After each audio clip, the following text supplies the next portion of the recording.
So we talked about kind of how kids could help to affect the Alzheimer's patients, but I guess also then in the other direction, kids would see, this isn't, especially with onset, this is something that's going to affect us, this is going to affect our generation, and how important do you think that is so that kids will be more likely to get involved with this disease, help support research for this disease, seeing that it's not something that's just for the elder generation. When we look at funding for Alzheimer's disease, it's getting better, but still, compared to cancer and AIDS and heart disease, they have many, many billions of dollars.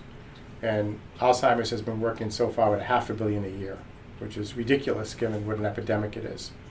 Now we're seeing an increase to almost $1 billion soon. And I also was asked to advise Hillary Clinton on her quest to increase the funding to $2 billion a year if she's elected, which would be, if that happens, that'd be great to have $2 billion a year.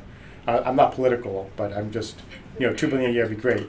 But I think that, people say, why does Alzheimer's get so much less money than these other diseases? And I think it's because we don't have a voice that, older people don't go to Congress and squawk and yell about it.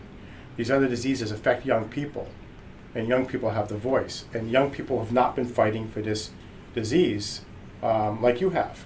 And the fact is now, like when I gave the commencement address at University of Rhode Island last year, and I said, look, to the kids, I said, your parents are going to live long enough to have a 50% chance of getting this disease.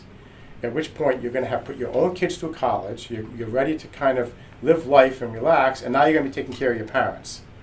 Plus, all of you kids today, you're probably going to live till 85 or 90 years old, which means every one of you kids who's 15 or 16 or in high school right now has probably a 50% chance of getting this disease, because the odds are you're going to live till 85, and you have a 50% chance at 85 years old, because lifespan keeps getting longer and longer. So this disease is just as much a concern for kids right now who are thinking about growing up, having families. Do you have to take care of your parents after that? Am I going to have to worry about the disease because I'm going to live long enough?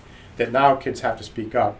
And once you have young people going to Congress and yelling about this disease and giving it a voice, then you'll see the difference. That's how you get more money for research, is you go there and you yell. And older people have not done that. They don't do that. You need younger people to do that. And so then what do you think would be the best way to empower these kids in order to kind of see the importance of this disease and see kind of how it's affecting so many right now, the 47 million right now?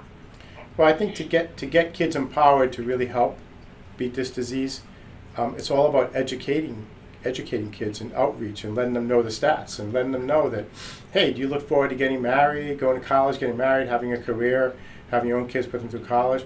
Well, guess what? The odds are your parents are going to live long enough to have a 50% chance of getting this disease, and then you're going to be dealing with that. Plus, you're going to live long enough. I think just this. I hate to use the stick rather than the carrot and scare people, but unfortunately, the carrot just doesn't work so well sometimes. You have to let kids know we have trouble brewing in this country, and it's not just for older people. It's for you as you grow up, and especially as you get older, because the age at which this disease strikes isn't changing, but we're living longer. And especially kids are going to live longer. So we need to get a lot of education out there and a lot of public awareness about this fact and get kids involved.